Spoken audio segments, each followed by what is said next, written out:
সকালবেলা আমার বাসায় ভর্তা ভাত খাবেন, আর দুপুরবেলা চরে ভাত মাছ খাবেন আমার সঙ্গে। তবে মাছের স্পন্সর হবে মামুন ভাই। শুভেচ্ছা জানাচ্ছি আমাদের খামার থেকে। আমাদের মাঝে এই মুহূর্তে এসে পৌঁছালেন আমাদের মামুন মাদর ভাই। মামুন ভাইয়ের সঙ্গে আমার আজকে বিকেল একটি জায়গায় যাওয়ার কথা, একটা প্রজেক্টের জায়গা দেখার জন্য।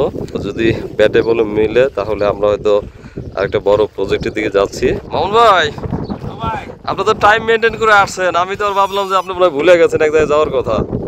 ভাই বলেন নাই? না না, বলি নাই। কে স্মরণ রাখতে হয় ভাই, আপনাদের ভাই স্মরণ রাখতে হয়। স্মরণ না রাখলে আবার কাজ হবে কি বাজে? না না, স্মরণ না মামুন ভাই, এটা আপনার দায়িত্ব। যেহেতু আলাপ হয়েছে, তো আমরা আজকে যাচ্ছি আমাদের একজন বিশেষ মানুষের কাছে। নামও বলবো না কার কাছে যাচ্ছি, তবে আমাদের জন্য খুব স্পেশাল মানুষ। কিন্তু আপনি যখন বলছেন যে উনি আপনার মামা হন, তো আমি ধরে নিছি যে হয়তো হয় না ওনার মামা হয়, কিন্তু আপনার যে আপন মামা এটা কিন্তু আমি প্রথম বিশ্বাস করি নাই। কারণ উনি অত্যন্ত গুণী মানুষ, উনি অনেক পরিচিত মানুষ, উনি অনেক জনপ্রিয় মানুষ। আমি ওনাকে মানে অনেক আগে থেকে তার নাম জানি, কিন্তু আমি জানতাম না যে আপনার মামা। বুঝতে পারছেন? কারণ তার ভিতরে একটা কারিশমা আছে। তো দর্শক, আমরা এখন যাচ্ছি মামুন ভাই সহ এই গাড়ি নিয়েই। সেটা হচ্ছে যে একজন বিশেষ মানুষের কাছে। যদি উনি আমাদেরকে সহযোগিতা করে, মানে পুরোপুরি সহযোগিতা যদি করেন, তাহলে আমরা নতুন আরেকটি প্রজেক্টের দিকে আগাচ্ছি। তো সেই প্রজেক্ট নিয়ে পরবর্তীতে আপনাদের জানাবো। কারণ এই প্রজেক্টের জন্য একেবারে স্বল্প সময়ের জন্য ইংল্যান্ডের থেকে এক ভাই আসতেছেন। তো কালকে রাত্রে আমাকে মেসেজ দিছেন, তো ওনার মেসেজ পাওয়ার আগেই আপনাকে ফোন দিলাম। তো ফোন দেওয়ার পরে এই মেসেজটা শুনলাম, শোনার পরে বললাম যে মামুন ভাইয়ের সঙ্গে অলরেডি আমার কথা হয়েছে, আগামীকাল বিকেলে আমি আর মামুন ভাই সেখানে যাব। তো উনি খুব খুশি হলেন যে আসলে উনি যে আপনাকে চিন্তা করছে সেটা আমি ভাবিনি। আমি বলছি যে ওনার সঙ্গে দেখা করব, কিন্তু উনি যে আবার এটা চিন্তা করছেন যে মামুন মাদর সহ আপনি যাইবেন, এটা কিন্তু আমি ভাবি নাই। আমি এমনিতে বলছি যে যেহেতু মামুন ভাইয়ের মামা, আমি তো মামুন ভাইকে নিয়ে যাব, বুঝছেন। কিন্তু উনি ইংল্যান্ড থেকে সে ভাবছে যে হাসান ভাইয়ের মামুন ভাই গেলে এই কাজটা সুন্দর হবে। তো আমি বলছি যে ভাই কথা হয়েছে, তো বলো ঠিক আছে আপনারা যান। উনি 21 তারিখে আসবেন, 21 তারিখে আসবেন, 22 তারিখে হয়তো আমাদের এখানে আসবেন। সকালবেলা আমার বাসায় ভর্তা ভাত খাবেন, আর দুপুরবেলা চরে ভাত মাছ খাবেন আমার সঙ্গে। তবে মাছের স্পন্সর হবে মামুন ভাই। ঠিক আছে ঠিক আছে ভাই, খুশি হলাম ভাই। ওনাকে অন্য কোনো কথা বলছি না। অর্থাৎ 22 তারিখে আমাদের সঙ্গে দেখা হচ্ছে। তো সকালবেলা আমার বাসা যেহেতু পদ্মা ব্রিজের ওখানে আমরা আমার বাসায় ভর্তা ভাত খাবো, আর দুপুরবেলা এখানে ভাত মাছ রান্না হবে। তারপরে মামার সঙ্গে একটা মিটিং টাইম বের করবেন। তারপরে আমরা কথা বলে যদি মামা যদি সহযোগিতা করেন, তাহলে আমরা যা কিছু করছি এতদিন তার চেয়ে বড় কিছু আসছে ইনশাল্লাহ। অবশ্যই অবশ্যই অবশ্যই। মামুন ভাই, এই যে জায়গায় দাঁড়িয়ে আছি, এই জায়গায় কত জমি আছে? এই যে ফাঁকা মাঠ দেখা যাচ্ছে, গরু ঘাস খাচ্ছে। এখানে 500-700 বিঘা জমি আছে। 500-700 বিঘা? 500-700 বিঘা জমি আছে নির্মে, আর উপরে আরো বেশি হবে। এগুলো কি খাস না কাগজপত্র আছে? সব কাগজপত্র আছে, কাগজপত্র সব খাজনা অর্ডার আছে, অনলাইন ঢুকাইয়া খাজনা চেক কাটা হয়েছে। আচ্ছা, তো আমরা কিন্তু আজ বের হয়েছি যে আসলে আমরা মামার কাছে যাচ্ছি, আপনার মামার কাছে। তো মামার জমি কি এখানে আছে? হ্যাঁ জি আছে। মানে মামারও আছে আবার আপনাদেরও আছে? আমাদেরও আছে, মামারও জমি আছে। যে মৌজায় আমাদের আছে সেই মৌজা মামারও আছে জমি। আচ্ছা, তো আপনার বাবা এবং দাদা তো চেয়ারম্যান ছিলেন? যে আমার দাদা চেয়ারম্যান ছিল, আমার বাবা চেয়ারম্যান ছিল, আমার নানা চেয়ারম্যান ছিল, আমার মামা চেয়ারম্যান, সবাই আমাদের চেয়ারম্যান। এই দুই ইউনিয়ন কি পাশাপাশি নাকি? বড়কান্দি ইউনিয়নের হলো আমার মামা চেয়ারম্যান, নানা চেয়ারম্যান ছিল। তারপরে এই মৃত্যু যাওয়ার পরে আমার মামা চেয়ারম্যান হয়েছে 22 বছর।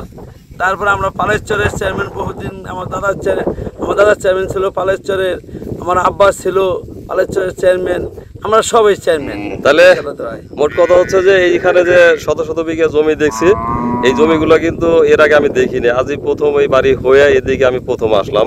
ওই মসজিদ পর্যন্ত আমি আসছিলাম, বুঝছেন, এরপরে আসি নাই। তো এই জমিগুলো আপনার এবং আপনার নানাদের জমি জায়গা, এই তো? হ্যাঁ, সব রেকর্ড করছে জমি আমাদের, খাজনা চেক কাটা যায়, অনলাইনে ঢুকাইয়া, কোনো সমস্যা নেই, কাগজপত্র ওকে। না সেটা তো হয়, কিন্তু আমি বলছি যে এটা আপনার নানা এবং দাদাদের জমি। হ্যাঁ হ্যাঁ, নানা দাদাদের জমি না, বেশিরভাগ জমি। হ্যাঁ বেশিরভাগ জমি। হয়তো কিছু জমি আশেপাশে থাকতে পারে, আমাদের যারা আছে জনগণ আছে, এক অল্প আছে, এক মৌজা যদি 300 বিঘা জমি থাকে তো 200 বিঘাই আমাদের। আচ্ছা আল্লাহর রহমতে। তো ভাই আমি তো এদিকে প্রথম আসলাম, এই পাশে আসলে বেসিক্যালি কি বেশি হয় এখানে? এখানে ফসল হয়, আলু হয়, আলু 1 নম্বর, আলু হয়, সর্ষে হয়, কালিজিরা হয়, ধনিয়া হয়। হ্যাঁ, আর বর্ষাকালে এখানে পানি কতটুকু হয়? বর্ষাকালে পানি বেশি হয় না, 3 ফুট হয়, 3 ফুট 4 ফুট হয়। কিন্তু চাষাবাদের জন্য ভাই পানি দরকার, পানি না থাকলে সেই জমিতে হ্যাঁ পানি হয়, পানি হয়, পানি না হলে কিন্তু চাষাবাদ প্রচুর ভালো পানি হয় না। হয়। 3 ফুট 4 ফুট 5 ফুট পানি হয়, সব জায়গায় তো আর একরকম হয় না। পানি হয়, অবশ্যই পানি হয়।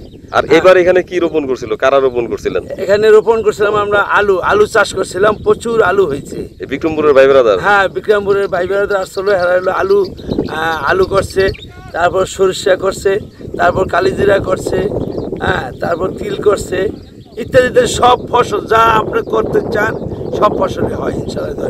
ভুট্টা করছে। আচ্ছা তো মোহন ভাই, আমি এই যে গরু ঘাস খাচ্ছে দেখে মনে হলো কি জানেন, যাদের টাকা আছে তারা যদি এখানে কিছুই করা দরকার নাই, শুধু ভুট্টা বুনবে কিছু, আর ধরেন যে 1000 খানেক যদি গরু উঠানো যায়, হ্যাঁ, গরুর খামার। খামার বলতে এইভাবে যদি গরু ঘাস খায়, এই যে কুরবানি ঈদ আসছে, এখন কিন্তু প্রচুর টাকা ইনকাম করা সম্ভব হইতো এই কুরবানি ঈদে। জি, জি। যদিও একটু নিরাপত্তার কথা অনেকে জিজ্ঞেস করে, কিন্তু আমার মনে হয় যে আমরা তার কাছে যাচ্ছি, উনি যদি পাশে থাকেন তাহলে আমাদের উপরে আল্লাহ, নিচে উনি আছেন, নিরাপত্তার বিষয়ে খুব একটা ভাবতে হবে না। না না, ভাবতে হবে না। উনি আমরা সর্বস্ত যত লোক আছি, উনি একা হইলো বারোয়ানি, চেন হইলো আমরা। আল্লাহর রহমতে উনি আমাদের মুরব্বী। হ্যাঁ, সে কি আপনার বয়সে বড় হবে? হ্যাঁ, আপনার মামা বড় আপনার? হ্যাঁ, আমার বড়, আমার বড়। দেখলে বোঝা যায় না। আমি ওদিনকে দেখছিলাম, আমি ওই দড়িকান্দি বাজারের দিকে, তো তখন তো আর জানতাম না যে আপনার মামা হয়, আমি ওদিন দেখছিলাম। যাক, উনি দেখতে কিন্তু মনে হয় আপনার চেয়ে ছোট হতে পারে। আচ্ছা তো চলেন যাই দেখি উনি আসলে আছেন কিনা। আচ্ছা, কথা তো বলে আসছি আমরা। হ্যাঁ হ্যাঁ, বলে আছে উনি আছে, আমাদের জন্য অপেক্ষা করতেছে। আচ্ছা চলেন। বৃষ্টিপাত তো একেবারে কম হয় আমাদের এলাকায়, আমরা বুঝলাম না, আবহাওয়া অফিস যা বলে তাও হয় না। হবে, আল্লাহ যদি সুখ শান্তি মতন দেয় বৃষ্টি হবে, যে বৃষ্টির অনেক প্রয়োজন। আচ্ছা, আর এই পাশে যে দূরে বেশ কিছু বাড়িঘর দেখছি, এটা তো আপনাদের এলাকার লোক? সব পালেশ্বর ইউনিয়নে, বালুচর ইউনিয়নের লোক? পালেশ্বরের পুটারও পালেশ্বর, ইউনিয়নও পালেশ্বর। আচ্ছা এটা ওয়ার্ড আছে, একটা ওয়ার্ড ছিল 7 নম্বর ওয়ার্ড, এটা সেন্টার ছিল। এই নদী ভাঙার পরে আরো বহুত আগের কথা, এখন সেন্টার হয়েছে নদীর উপর। এই সব পালেশ্বরের ভোটারেরা। আচ্ছা, তো এখানে বাড়ি কতগুলো আছে মনে করেন? এর বাড়ি প্রায় 70-80 আছে। 70-80টা? 70-80 আছে বাড়িঘর। তো এখানে স্কুল কলেজ তো আর কিছু নাই? না, স্কুল কলেজ নাই। ভালো একটা ছোট একটা মসজিদ আছে, মাইক আছে অল্প, ভালো একটা মসজিদের দরকার, আর ভালো একটা স্কুল হলে আরো সুন্দর হয়। না, আমাদের এই প্রজেক্ট হয়ে গেলে একটা কিছু ব্যবস্থা হবে।